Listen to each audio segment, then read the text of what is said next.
चलिए अब शुरू करते हैं अपना खास शो। जी हां, अभिनेता सुशांत सिंह राजपूत की मौत की गुत्थी उलझती जा रही है। पहले मुंबई पुलिस की जांच पर सवाल उठे और फिर बिहार पुलिस ने इस मामले की जांच करने की कोशिश की, लेकिन उन्हें जांच में मुंबई पुलिस का सहयोग नहीं मिला। इसी दौरान इस केस की जांच की जिम्मेदारी सीबीआई को सौंप दी गई। पैसों का मामला आने पर ईडी ने जांच शुरू की और वो इस केस से जुड़े लोगों से एक एक कर पूछताछ कर रही है। उधर सीबीआई भी अपना काम शुरू करने की कोशिश में है।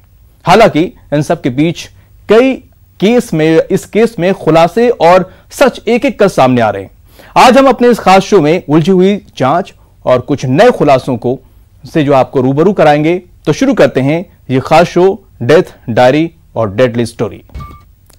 डेथ डायरी और डेडली स्टोरी की शुरुआत सुशांत सिंह राजपूत की कथित डायरी के उस पेज से करते हैं जो सुशांत की गर्लफ्रेंड रिया चक्रवर्ती ने शेयर किया है। इस पेज में रिया के साथ उसके माता पिता और भाई का जिक्र है।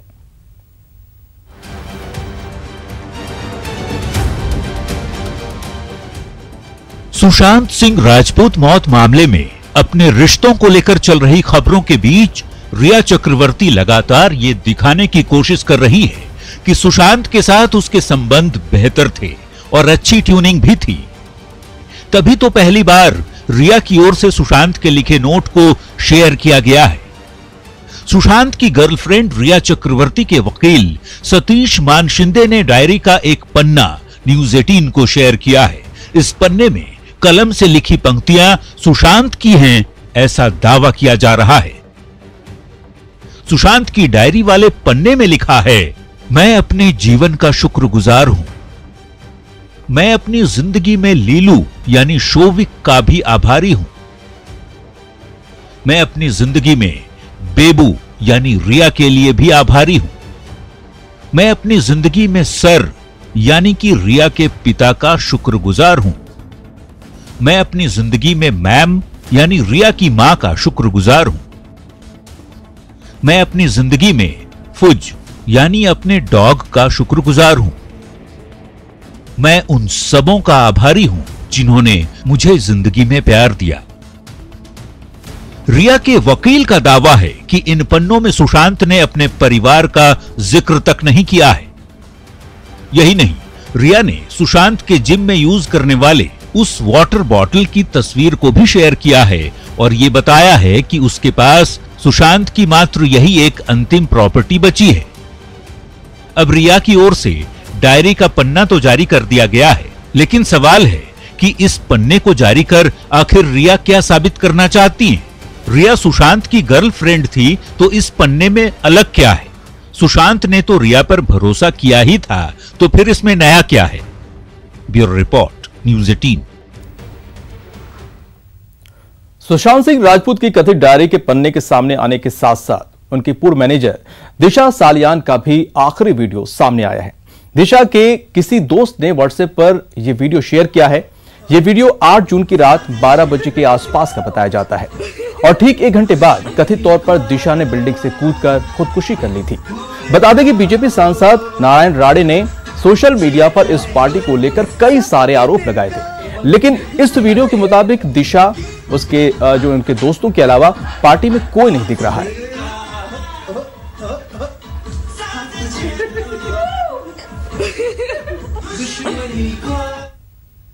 इधर सोशल मीडिया के जरिए डायरी और वीडियो शेयर किए जा रहे हैं, उधर ईडी दफ्तर में पूछताछ का दौर जारी है।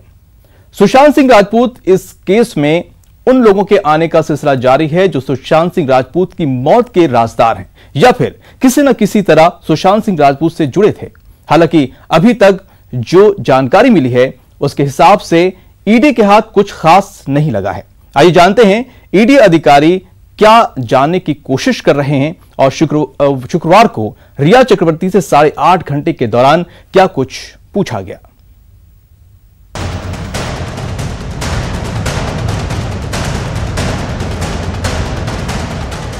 सुशांत सिंह राजपूत की गर्लफ्रेंड रिया चक्रवर्ती का आखिरकार ईडी के अफसरों से सामना हो ही गया। नोटिस मिलने के बावजूद पहले इनकार किया और फिर अपने भाई शोविक के साथ पहुंच गई मुंबई ईडी के दफ्तर। न्यूज 18 के पास रिया से पूछे गए उन 14 सवालों की एक्सक्लूसिव लिस्ट मौजूद है जो हम आपको बताने जा रहे हैं। ईडी के अफसरों ने रिया पर सवालों की झड़ी लगा दी और एक के बाद एक 14 सवाल पूछे। आप अपना पूरा नाम और पता बताइए। आप क्या क्या काम करती हैं? आय का स्रोत क्या है? आपके परिवार में कितने सदस्य हैं? उनकी आय का जरिया क्या है? क्या आप सुशांत सिंह राजपूत को जानती हैं? यदि हां तो कैसे? सुशांत के साथ कोई वित्तीय साझेदारी या पैसों का लेन देन था? चल अचल संपत्ति का ब्यौरा दें। कितने बैंकों में अकाउंट है? क्या आप इनकम टैक्स रिटर्न फाइल करती हैं? यदि हां तो 5 साल का डिटेल दें। आपके और सुशांत के बीच कैसे रिश्ते थे? उनके परिजनों से क्या बात होती थी? आपकी आय पर आपके परिवार में कितने लोगों का हिस्सा या खर्च है? सुशांत के साथ आप कब से रह रही थी? कभी अनबन भी होती थी? सुशांत को क्या कोई बीमारी थी? मानसिक तौर पर कोई परेशानी थी? सुशांत के पैसों पर आपका हक किस तरह का था? मुंबई में आपने 2 प्रॉपर्टी खरीदी, उसके लिए फंड कहां से आए? क्या सुशांत ने कोई वसीयत भी बनवाई है? प्रवर्तन निदेशालय के ज्वाइंट डायरेक्टर सत्यव्रत कुमार ने खुद रिया से सवाल पूछे। वैसे शुक्रवार को रिया की सीए श्रुति मोदी से भी ईडी ने पूछताछ की। इस मामले में सुशांत के सीए से ईडी पहले ही पूछताछ कर चुकी है। अब इस पूरे मामले में ईडी रिया के परिवार को भी समन भेज सकती है। न्यूज 18 के लिए दिल्ली से शंकर आनंद के साथ मुंबई से अमित राय की रिपोर्ट। फिलहाल रुकते हैं छोटे से ब्रेक के लिए। ब्रेक के बाद आपका स्वागत है। ईडी से पूछताछ के दौरान रिया ने कुछ सवालों के जवाब जरूर दिए हैं, लेकिन सूत्रों से जो जानकारी मिली है उसके मुताबिक ईडी के अधिकारी रिया के जवाब से संतुष्ट नहीं है। उन्हें यही लग रहा है कि रिया जांच में सहयोग नहीं कर रही। मानसिक स्थिति ठीक नहीं, आप खुद ही कह रहे हैं कि मानसिक स्थिति ठीक नहीं है, तो क्या आपका उत्तरदायित्व नहीं बनता कि किसी परिवार वाले को बुला करके हैंडओवर करें कि भाई इनकी मानसिक स्थिति ठीक नहीं है? सुशांत को दवाओं का ओवरडोज दिया गया। सुप्रीम कोर्ट को भी हलफनामा दायर करना है, तो हम लोग रिटर्न में बता रहे हैं कि हम लोगों ने क्या क्या काम किया था, वो सुप्रीम कोर्ट में दायर हो जाएगा। 14 जून को सुशांत की मौत हुई और इसके बाद शुरू हुआ इस मौत से जुड़े ऐसे राज सामने आने का सिलसिला जो अब तक बदस्तूर जारी है। मुंबई पुलिस तो सुशांत की मौत को लगभग खुदकुशी करार दे चुकी थी, लेकिन बिहार पुलिस के इस मामले में तफ्तीश शुरू करने के बाद कई ऐसे सनसनीखेज खुलासे हुए जिनसे सुशांत की मौत पर सस्पेंस गहराने लगा। हालांकि अब इस मामले की जांच का जिम्मा सीबीआई के हाथों में है, जिसने सुशांत की गर्लफ्रेंड रिया चक्रवर्ती समेत 7 लोगों को आरोपी बनाया है और उनके खिलाफ एफआईआर दर्ज की है। ये 7 लोग हैं रिया चक्रवर्ती, इंद्रजीत चक्रवर्ती, संध्या चक्रवर्ती, शोविक चक्रवर्ती, सैमुअल मिरांडा, श्रुति मोदी और एक अज्ञात शख्स। सीबीआई इस मामले की गंभीरता को अच्छी तरह समझती है, लिहाजा वो किसी भी तरह की जल्दबाजी में नहीं है। सीबीआई की special investigation team Bihar police की जांच से जुड़े तमाम दस्तावेज मिलने, उनके विश्लेषण करने और कानूनी राय लेने के बाद ही मुंबई के लिए रवाना होगी। लेकिन बिहार पुलिस ने इस मामले पर सुप्रीम कोर्ट में जो हलफनामा दाखिल किया है उसमें कई चौंकाने वाले खुलासे किए गए हैं। गौर से देखिए, बिहार पुलिस का ये वही हलफनामा है जिसे उच्चतम न्यायालय में दाखिल किया गया है। इसमें बिहार पुलिस ने अपनी तफ्तीश के बाद सामने आए ऐसे राज दर्ज किए हैं जिनसे सुशांत की मौत पर कई सवाल खड़े होते हैं। बिहार पुलिस के इस हलफनामे में लिखा है कि सुशांत को रिया ने अपने कब्जे में कर लिया था। रिया ने सुशांत पर काला जादू करवाया था। रिया ने सुशांत के फार्म हाउस पर शिव जी की मूर्ति लगवाई थी। रिया ने फार्म हाउस में भूत दिखने का दावा किया था। सुशांत के घर पर लंबे समय तक टोने टोटके का खेल चलता रहा। सीबीआई की मांग की थी तो क्यों मुकर रही है? और जब ईडी इंटरफेयर की है तो रिया को हम समझते हैं कि किसी भी जांच से भागने की क्या आवश्यकता है। अगर वो निर्दोष है तो जांच को फेस करे, और सच्चाई चीज जो उसको लगता है कि वो निर्दोष है तो अपना वो पेश करे सबूत।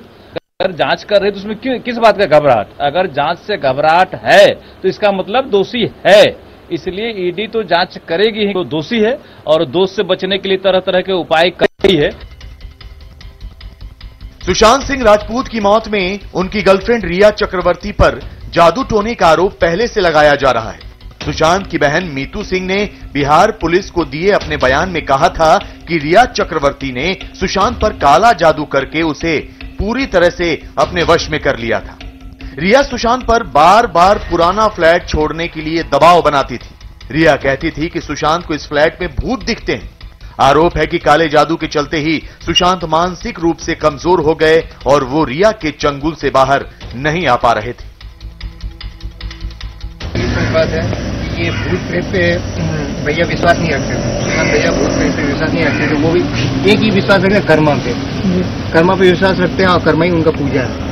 वो भोलेनाथ का सबसे बड़ा भक्त है। और सबसे बड़ा बात कि वो महामृत्युंजय मंत्र सुनते थे हेडफोन लगा के, हम ही लगा के देते थे। तो सुबह सुबह मेडिटेशन भी करते थे, महामृत्युंजय सुनते थे, मतलब बहुत सारा करते थे। जब मैं सुशांत भैया को देखा करीब से, जो पहले सुशांत भैया थे वो नहीं थे, एकदम डिप्रेस टाइप के थे।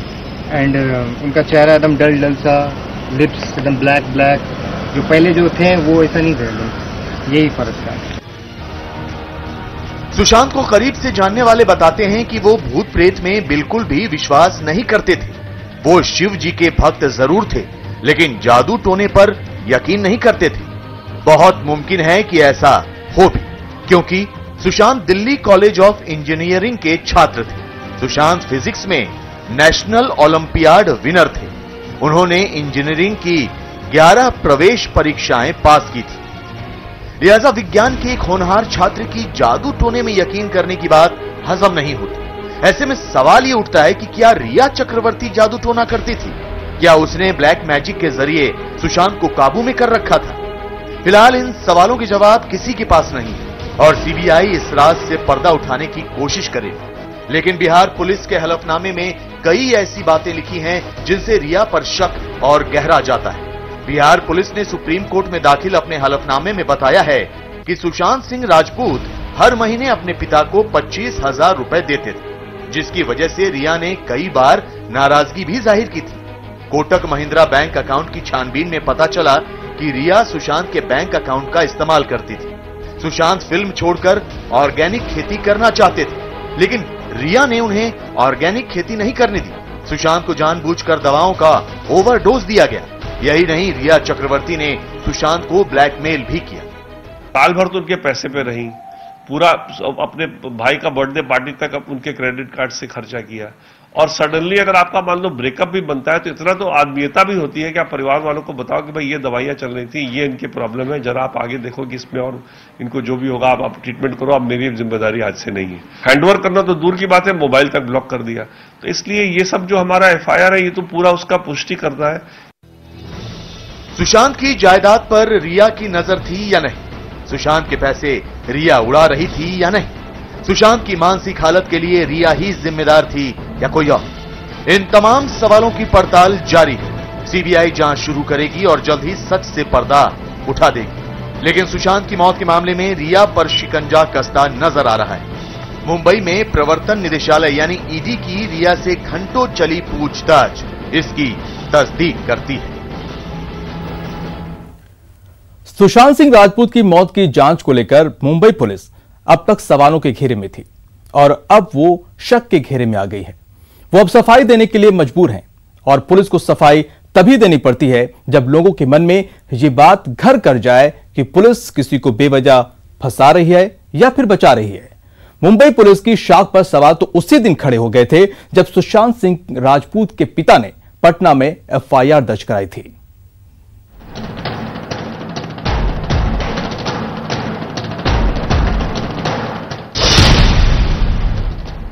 शुक्रवार दिन के करीब 12 बजे रिया चक्रवर्ती अपने भाई शोविक चक्रवर्ती के साथ मुंबई स्थित प्रवर्तन निदेशालय यानी ईडी के दफ्तर पहुंची।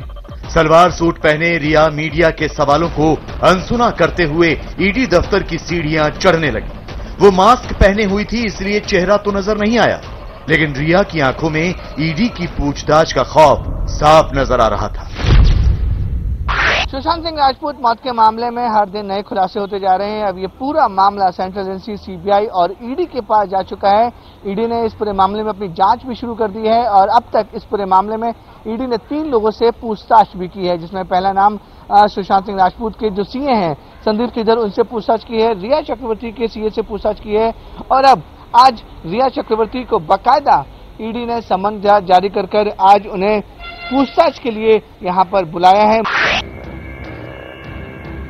प्रवर्तन निदेशालय यानी ईडी के सवालों की फहरिस्त लंबी थी, लिहाजा रिया को ईडी दफ्तर में घंटों गुजारने पड़े।